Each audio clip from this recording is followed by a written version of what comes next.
ചിരിക്കുന്ന മുഖവുമായി നന്ദി നിറഞ്ഞ ഹൃദയവുമായി നിരവധി പേരാണ് കോഴിക്കോട് ടൗൺ പോലീസ് സ്റ്റേഷനിൽ നിന്ന് മടങ്ങുന്നത്. മൊബൈൽ ഫോൺ നഷ്ടപ്പെട്ട് നിസ്സഹായരായ 300-ലധികം പേർ കഴിഞ്ഞ 3 വർഷത്തിനിടെ ഇങ്ങനെ സ്റ്റേഷന് മുന്നിലെത്തി ചിരിച്ചു. പക്ഷേ എല്ലാം എളുപ്പമല്ല. നഷ്ടപ്പെട്ട ഫോൺ തേടിയുള്ള അന്വേഷണം പലപ്പോഴും ദുർഘടമാണ്.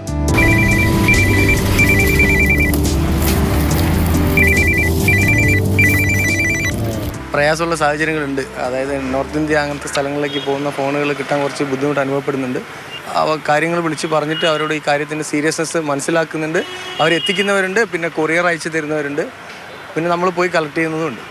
നഷ്ടപ്പെട്ടതും മോഷ്ടിക്കപ്പെട്ടതുമായ ഫോൺ അവസാനം ഇതൊന്നും അറിയാത്തവരുടെ കയ്യിലായിരിക്കും എത്തുക. കണ്ടെത്തിക്കഴിഞ്ഞാൽ ഫോൺ ഉടമസ്ഥർക്ക് നൽകുകയല്ലാതെ അവർക്ക് മറ്റു നിർവാഹമില്ല. അതുകൊണ്ട് തന്നെ സെക്കൻഡ് ഹാൻഡ് ഫോൺ വാങ്ങുന്നവർ പ്രത്യേകം ശ്രദ്ധിക്കണം. നമ്മൾ ഒരു പരിചയമില്ലാത്ത ആൾക്കാരിൽ നിന്ന് മൊബൈൽ വാങ്ങാതിരിക്കുക. നിങ്ങൾക്ക് സെക്കൻഡ് ഹാൻഡ് ഫോൺ വാങ്ങണമെന്ന് ആഗ്രഹമുണ്ടെങ്കിൽ നിങ്ങൾ ഏതെങ്കിലും ഒരു ഷോപ്പിൽ നിന്ന് വാങ്ങുക. അതായത് ഷോപ്പിൽ നിന്ന് അവർ ബില്ല് അങ്ങനെ കളക്ട് ചെയ്തിട്ട് അത് വാങ്ങുക. പല ആൾക്കാരും ഈ ആൾക്കാരുടെ അടുത്ത് നിന്ന് ഫോൺ വാങ്ങിയത് ഇവരെ സങ്കടമൊക്കെ പറഞ്ഞിട്ടാണ് ഫോൺ വിൽക്കുന്നത്. കുട്ടിക്ക് സുഖമില്ല, ഹോസ്പിറ്റൽ കേസാണ്, അങ്ങനെ പറഞ്ഞിട്ടാണ് അധികം ആൾക്കാരും വാങ്ങുന്നത്. പിന്നെ ഈ മാർക്കറ്റുകളിൽ നിന്ന് വാങ്ങുന്ന ആൾക്കാരുണ്ട്. അത് ഇന്ന് ഒരു ദിവസം മാത്രം സെയിലിൽ വരുന്ന കുറച്ച് ആൾക്കാരുണ്ടാവും. പിന്നെ അവരെ നോക്കിയാൽ കാണില്ല. അങ്ങനത്തെ ആൾക്കാരുടെ അടുത്ത് നിന്ന് നമുക്ക് ഫോൺ തിരിച്ചെടുക്കാതെ രക്ഷയില്ല. കാരണം നമുക്ക് ഇത് പരാതിക്കാരന് ഫോൺ തിരിച്ചു കൊടുക്കേണ്ട ആവശ്യമാണ്. ഹൃദ്യമായ അനുഭവങ്ങൾ ഏറെയുണ്ട് ശ്രീജേഷിന് പറയാൻ. എല്ലാം നഷ്ടപ്പെട്ടുവെന്ന് കരുതിയവർക്ക് മുന്നിൽ ഫോണുമായി ശ്രീജേഷ് എത്തുമ്പോൾ അവരുടെ കണ്ണുകളിൽ കാണുന്ന തെളിച്ചം വളരെയധികം സന്തോഷം. കാരണം അന്ന് എടുത്ത ഫോണായിരുന്നു. 3-4 മണിക്കൂറായിട്ടുള്ളൂ. രാത്രി ബീച്ചിൽ കാറ്റുള്ള ഇറങ്ങി അവിടെ വെച്ചാൽ മിസ്സായി, അടിച്ചുപോയി. അത് ഇഷ്ടപ്പെട്ടിരുന്നു സാർ, ഇഷ്ടപ്പെട്ടിരുന്നു. ഞാൻ അപ്പോൾ വേറൊരു കംപ്ലൈൻറ്റിൻ്റെ അടുത്ത് വന്ന് അപ്പോൾ ഓൻ തന്നെ പറയാം കംപ്ലൈൻറ്റ്. ഇത്തരം 100 നല്ല അനുഭവങ്ങളാണ് പോലീസ് സ്റ്റേഷനിൽ ഇപ്പോൾ നമുക്ക് കാണാൻ കഴിയുന്നത്. അതായത് മൊബൈൽ ഫോൺ നഷ്ടപ്പെട്ടു കഴിഞ്ഞാൽ അത് ദുഃഖിച്ചിരിക്കുന്നതിന് പകരം പോലീസ് കൃത്യമായി വിവരമറിയിക്കുക, അതവർക്ക് കണ്ടെത്താനുള്ള സംവിധാനം ഇപ്പോൾ നിലവിലുണ്ട്. അരുൺ കിഷോറിനൊപ്പം മുഹമ്മദ് ഷഹീദ്, മാതൃഭൂമി ന്യൂസ്. ഇപ്പം നമുക്കറിയാം എല്ലാവരുടെയും എല്ലാ ഡീറ്റെയിൽസും ഫോണിൽ തന്നെയാണ്. അപ്പോൾ ഫോൺ നഷ്ടപ്പെട്ടു പോയാൽ വലിയൊരു ദുഃഖത്തിലേക്ക് അല്ലെങ്കിൽ പരിഭ്രമത്തിലേക്കാണ് ആളുകൾ പോവുക. എന്തായാലും കോഴിക്കോട്ടുകാർക്ക് ഇനി ഫോൺ നഷ്ടപ്പെട്ടാൽ വിഷമിക്കേണ്ട എന്നുള്ളൊരു വാർത്തയാണ് നമ്മൾ കണ്ടത്. നമുക്കിപ്പോൾ മുഹമ്മദ് ഷഹീദ് ചേരുന്നുണ്ട്. ഷഹീദ്, എല്ലാവർക്കും ആശ്വാസമാവുകയാണ് ശ്രീജേഷ് എന്ന ഉദ്യോഗസ്ഥൻ. അദ്ദേഹം എങ്ങനെയാണ് ഈ ഫോണുകൾ കണ്ടെത്തി തിരിച്ചു കൊടുക്കുന്നത് ഉടമസ്ഥർക്ക്? തീർച്ചയായും മൊബൈൽ ഫോണുകൾ നമ്മുടെ ഒരു അവയവം പോലെയാണ് പ്രവർത്തിക്കുന്നത് പലപ്പോഴും.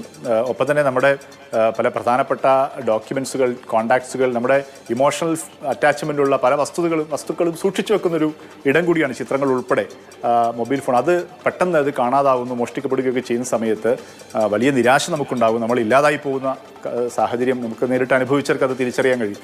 അങ്ങനെ പ്രത്യേകിച്ചും കോഴിക്കോട് കടപ്പുറത്തൊക്കെ നിരവധി ആളുകൾ വരുന്ന ഇടമാണ്. അവിടെ വെച്ചാണ് ഏറ്റവും കൂടുതൽ ഫോണുകൾ നഷ്ടപ്പെടുന്നത്. അത്തരം നഷ്ടപ്പെട്ട ഫോണുകൾ ഏകദേശം 300ഓളം ഫോണുകളാണ് കഴിഞ്ഞ 3 വർഷത്തിനിടെ കോഴിക്കോട് ടൗൺ പോലീസ് സ്റ്റേഷനിൽ ശ്രീജേഷ് തിരിച്ചേൽപ്പിച്ച് അതിൻ്റെ ഉടമസ്ഥർക്ക് നൽകിയത് എന്നുള്ളതാണ്. നല്ലൊരു അനുഭവം അദ്ദേഹം പങ്കുവെക്കുന്നതാണ്. അപ്പോൾ തന്നെ ഈ തിരിച്ചേൽപ്പിക്കുന്ന സമയത്ത് വളരെ വൈകാരികമായ അനുഭവം ഉണ്ടാകുന്ന ഒരു ഉദാഹരണം കൂടി അദ്ദേഹം പറഞ്ഞു. കഴിഞ്ഞ കുറച്ച് ദിവസങ്ങൾക്ക് മുമ്പ് കണ്ണൂർ സ്വദേശിയായ ഒരു യുവതി ഗൾഫിലേക്ക് ജോലിക്ക് പോകുന്ന സമയത്ത് ഫോൺ നഷ്ടപ്പെടുകയാണ്. എല്ലാം തൊഴിൽ പോലും നഷ്ടപ്പെട്ടു എന്ന് കരുതിയ ഘട്ടത്തിലാണ് ശ്രീജേഷിൻ്റെ ഇടപെടലുണ്ടാകുന്നത്. ഫോൺ കണ്ടെത്തി യുവതിക്ക് തിരിച്ച് ഏൽപ്പിക്കുന്നു. ആ സമയത്ത് വളരെ സന്തോഷകരമായ രീതിയിൽ അത് ഫോൺ ഏറ്റുവാങ്ങുന്ന ഒരു അനുഭവമൊക്കെ അന്ന് ശ്രീജേഷ് തന്നെ നേരിട്ട് കരിപ്പൂർ എയർപോർട്ടിലേക്ക് പോകുന്ന വഴിയിൽ അവർക്ക് ഫ്ലൈറ്റ് മിസ്സാകാതിരിക്കുക ശ്രീജേഷ് തന്നെ നേരിട്ട് പോകുന്ന വഴിയിലേക്ക് ആ ഫോൺ എത്തിച്ചു നൽകുന്ന അനുഭവമൊക്കെ ശ്രീജേഷ് പറയുന്നത്. അങ്ങനെ 100 അനുഭവങ്ങൾ, വളരെ ഹൃദയം നിറഞ്ഞ സന്തോഷത്തോടുകൂടി ആളുകൾ ഫോൺ വാങ്ങി മടങ്ങിപ്പോകുന്ന അനുഭവങ്ങളാണ് ടൗൺ സ്റ്റേഷനിൽ നിന്ന് പറയാനുള്ള പങ്കുവെക്കുന്നത്.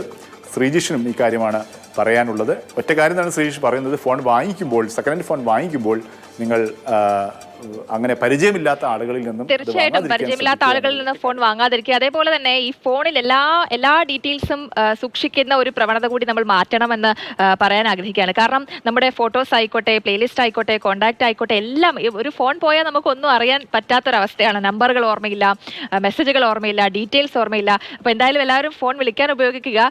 കൂടെ ഇതും കൂടി ഓർത്ത് വെച്ചോളുക. ഫോൺ നഷ്ടപ്പെട്ട് കഴിഞ്ഞാൽ സർവ്വതും നഷ്ടപ്പെടാനുള്ളൊരവസ്ഥ ഉണ്ടാക്കാതിരിക്കാനും കൂടി ശ്രദ്ധിക്കുക. എന്തായാലും ഫോൺ ഇന്നൊരു ഷഹീദ് പറഞ്ഞതുപോലെ തന്നെ നമ്മുടെ ഒരു അവയവമായി മാറിയിരിക്കുകയാണ്. അത് നല്ല രീതിയിൽ ഉപയോഗിക്കുക എന്ന് മാത്രം.